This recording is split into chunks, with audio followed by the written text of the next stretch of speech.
Movements in animals, long answer को short कैसे बनाएं? देखो, the pattern of movement used by an organism for movement और locomotion is called its gait. Okay, कौन सा pattern एक ऑर्गेनिज्म यूज कर रहा है लोकोमोशन करने के लिए, मूव करने के लिए, उसे हम गेट कहते हैं. डिफरेंट एनिमल्स डिफरेंट वेज होते हैं, उनको अलग अलग स्पेशल ऑर्गन्स दिए जाते हैं ताकि वो ढंग से एफिशिएंटली परफॉर्म कर सकें. तो पहला पॉइंट आप लिखोगे what is a gait, GAIT. जो पैटर्न एक ऑर्गेनिज्म यूज करता है लोकोमोशन करने के लिए, मूवमेंट करने के लिए, उसे हम गेट कहते हैं. हर एनिमल के पास अपना स्पेशल ऑर्गन है मूव करने के लिए. जो स्केलेटन है वो बेसिक फ्रेमवर्क है बॉडी का. स्केलेटन है जो हमें बॉडी को ढांचा देता है. It is a basic framework of any organism which also defines the shape of the body. हम सबको पता है हमारी बॉडी ऐसे, ह्यूमन बॉडी ऐसे स्ट्रेट है क्योंकि हमारे बोन्स इस तरीके से अरेंज्ड है. डॉग के बोन्स ऐसे अरेंज्ड है, तो जिसके बोन्स जैसे अरेंज्ड है उसका बॉडी का शेप वैसा ही है. बर्ड्स और फिशेस को भगवान ने स्ट्रीमलाइन बॉडी दी है, एक स्पेशल आकार दिया है ताकि वो उसके थ्रू वाटर में आराम से स्विम कर सकें. The head and the tail is narrower than the middle. Streamline body का मतलब क्या होता है? जो हेड है और जो टेल है वो बीच में से पतली है. अगर आप फिश को देखोगे तो उसका हेड और उसका टेल पतला होगा comparison to the middle body part. Humans this allows them to move very faster. Humans use the same principle to design fast moving airplanes. आप एयरप्लेन की भी, अगर आप एयरप्लेन पे गए हो, आप सबने देखा ही है, तो उसका जो आगे का और पीछे का पार्ट है वो पतला है और बीच का पार्ट जो होता है वो कंपैरेटिवली बहुत बल्की होता है.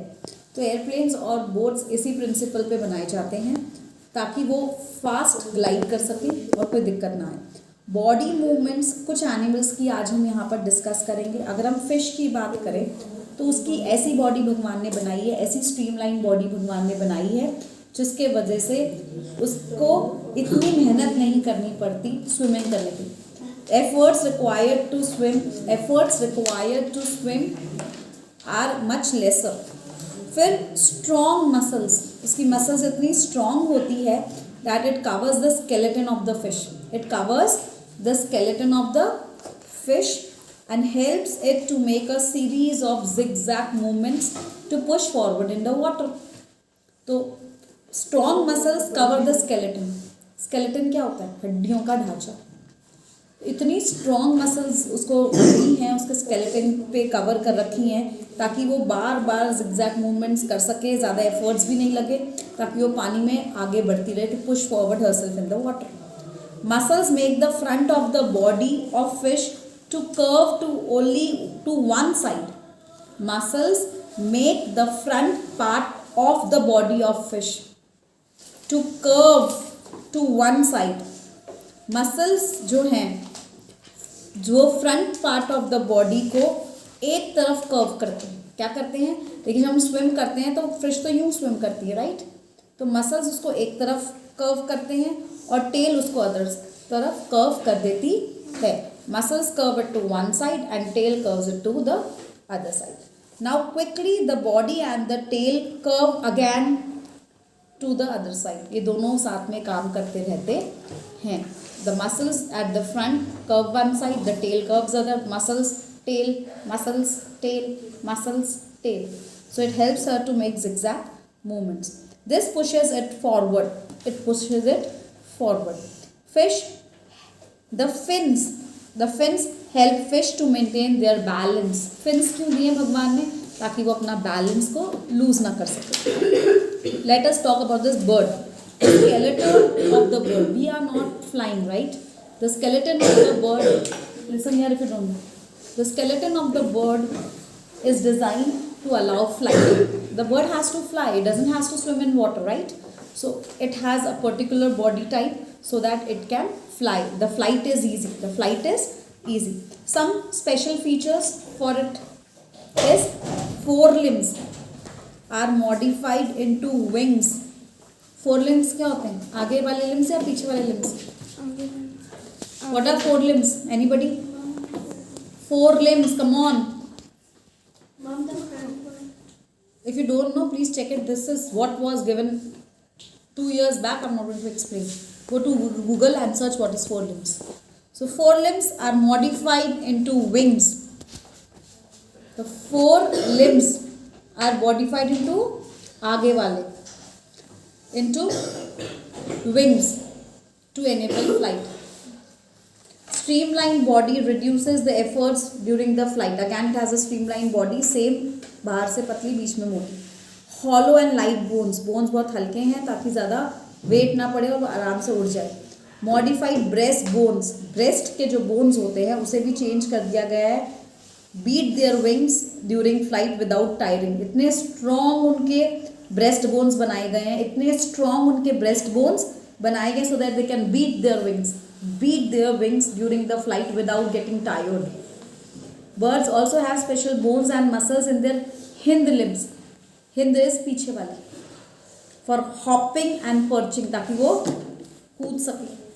इतनी strong उसके पीछे के bones बनाए गए हैं, इतने strong उसके पीछे के bones बनाए गए हैं क्योंकि उसे hop करना है और आराम से पूरा दिन एक टहनी पर, एक branch of a tree पे perch करना है, बैठे रहना है.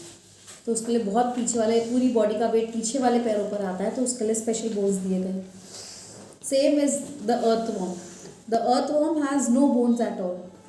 अर्थवॉर्म के पास बोन्स है ही नहीं, but a series of muscular rings. Rings बनी हुई हैं, मसल्स की रिंग्स.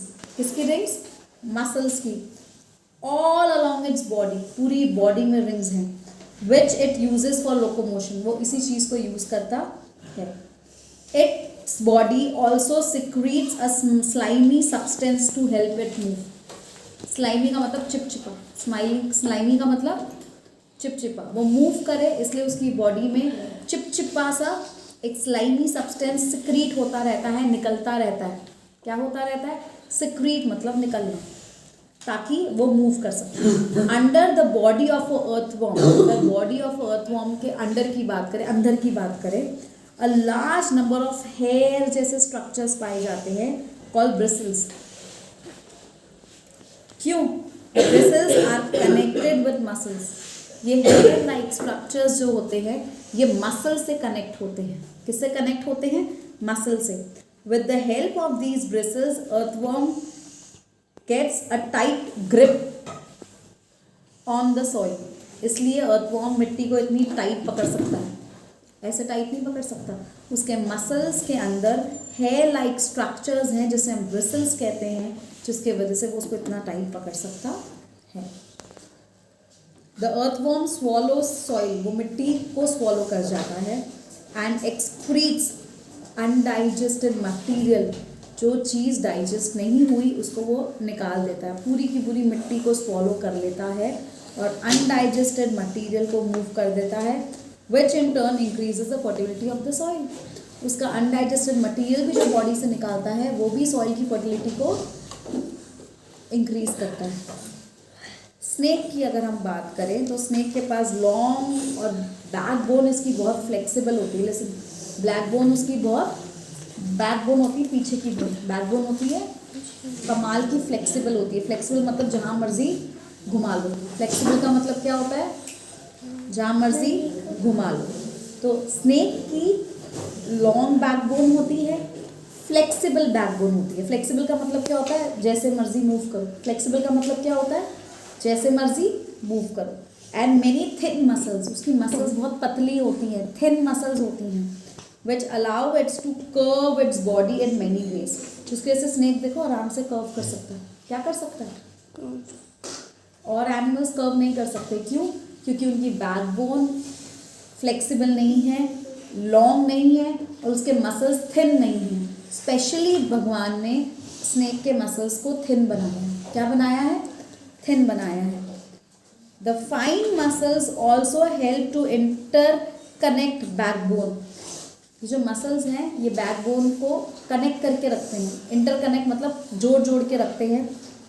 रिब्स को और स्किन को, ये तीनों चीज़ों को जोड़ कर रखते हैं। अगर आपको रिब्स नहीं पता, गूगल पे जाकर चेक करो और देखो रिब्स क्या होते हैं। तो उसके फाइन मसल्स हैं, they help to interconnect backbone, ribs and skin. If you notice a snake move, it slithers का मतलब रेंग के चलता है, और zigzags quickly across the surface, कितनी फटाफट चला जाता है, हमें दिखता है अभी अभी तक यहीं था स्नेक, कहाँ चला गया। तो ये इन सारे स्पेशल ऑर्गन्स की वजह से है। It twist its body into loops in order to move. With each loop it pushes against the ground. एक लूप लेता है, पुश करता है, एक लूप लेता है, पुश करता है, एक लूप लेता है, पुश करता है। The loops give its body a forward push, a forward. Now we are going to talk about cockroach. Listen very nicely. You all have seen cockroaches in your bathrooms. Even after teaching, when kids don't pay attention, it's a loss. It's a real loss. No attention span at all. Then you say that, ma'am, we are not able to write it. We are not able to grasp the topics. You don't. You have not been listening to what ma'am has been teaching you. Just sitting physically, mentally not present in the class. Cockroach, a special form of skeleton found on the body of a cockroach. It is exoskeleton. What is exoskeleton? See, हमारी जो हड्डियों का ढांचा है वो अंदर है, उसके ऊपर मसल्स हैं। कॉकरोच के साथ उल्टा है, कॉकरोच के साथ उल्टा है, उसका जो हड्डियां हैं वो बाहर हैं। एक्सोस्केलेटन, एक्सोस्केलेटन, एक्सो का मतलब आउटर स्केलेटन, एक्सो का मतलब आउटर स्केलेटन। उसके वजह से उसके जो सॉफ्ट इंटरनल पार्ट्स हैं वो बचे रहते हैं, क्योंकि उसको भगवान ने बाहर स्केलेटन दिया। क्या दिया है? लेकिन ये स्केलेटन बोन का नहीं बना हुआ, ये स्केलेटन बोन का नहीं बना हुआ। A cockroach has 3 pairs of legs. उसको गॉड ने 1 पेयर, हमारे पास तो 1 पेयर है, 2 लेग्स हैं, उसको 3 पेयर्स दिए। कितनी दिए? ताकि वो मूव कर सके। एंड 2 pairs of wings, आगे भी विंग है और पीछे भी 2 pairs, आगे भी और पीछे भी। क्या है? The wings are made of same exoskeleton. Chest, वही विंग्स उसी एक्सोस्केलेटन पे बनी हुई है। तो कितने? 3 pairs of legs and 2 pairs of wings, आगे भी और पीछे भी। क्या? और वो एक्सोस्केलेटन के ही बनी हुई है, जो बोन से नहीं बनती, जो बोन से। and these wings are attached to the breast of the cockroach, to the breast of the cockroach. The breast muscles help in flying. breast जैसे फिश, बर्ड को भी ब्रेस्ट मसल्स दिए ना, कमाल के ब्रेस्ट मसल्स दिए ताकि वो थके नहीं और उड़ती रहे। तो ये ब्रेस्ट मसल्स कॉकरोच को भी दिए हुए, कभी वो उड़ जाता है, कभी वो उड़ जाता है। वाइल लेग मसल्स उसको हेल्प करते हैं चलने में। तो दोनों दिए भगवान ने, लेग मसल्स भी दिए और ब्रेस्ट मसल्स भी दिए हैं। स्नेल को भी एक्सोस्केलेटन होता है, बाहर स्केलेटन होता है ताकि उसके इंटरनल पार्ट्स बचे रहें, वो भी बोन से नहीं बना होता।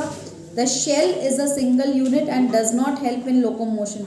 उसका जो शेल है वो एक ही यूनिट है, एक ही है, कोई उसमें ब्रेकेज नहीं है, पूरा एक ही बना हुआ है। लेकिन उसका जो बाहर का शेल है वो से हेल्प नहीं करता, बिल्कुल भी हेल्प नहीं करता लोकोमोशन करते हुए, लेकिन उसकी सॉफ्ट बॉडी को प्रोटेक्ट करता। उसके शेल का कोई रोल नहीं है चलने में, उसके शेल का कोई रोल नहीं है चलने में। उसका शेल क्या काम आता है?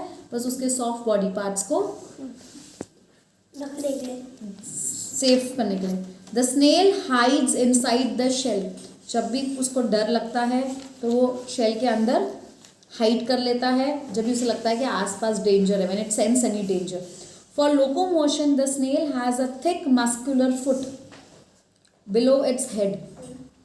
हेड के नीचे मस्कुलर फुट, मसल से बना हुआ फुट है, पैर है, which it uses to drag its body ahead. अपनी बॉडी को आगे कैसे खींचेगा? How will it drag its body? How will it drag its body? How will it drag its body? So it drags its body with the help of the muscular foot below its head. Below his, the foot that is made of muscles. The foot that is made of. Now if you expect that you sleep at home and enjoy your winter vacations and don't revise these topics. I'm so sorry. The cockroach is not going to come in your dreams. I'm going to say, hi, I'm cockroach. Come on, I'll make you learn the answers. Stop laughing. Get serious. Get back to your work. Thank you.